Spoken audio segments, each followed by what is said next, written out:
చిత్తూరు జిల్లా పుల్చల మండల పరిసర ప్రాంతాల్లో గజరాజుల ఘీంకారాలు ప్రతిరోజు వినిపిస్తూనే ఉన్నాయా అంటే అవుననే అంటున్నారు స్థానిక రైతులు.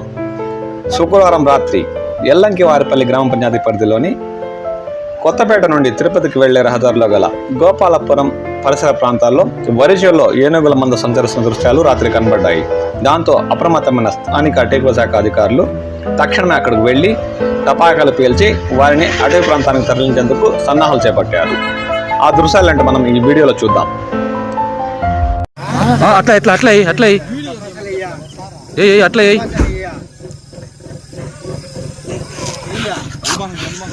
అయినా అట్లా బాగా అయినా వాటికే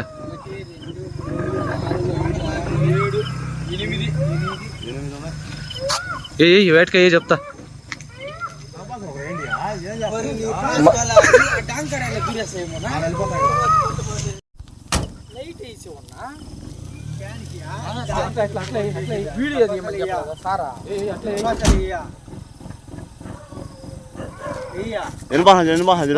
అట్లా బాగా 1 2 3 4 5 6 7 8 ఉన్నాయి. తపాసు ఒక రేండి ఏం చేస్తారు వాళ్ళు వెళ్ళిపోతాయి. ఇంకా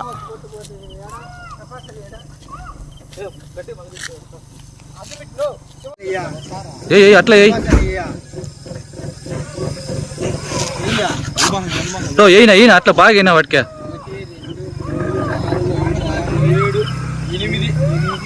ఉన్నాయి.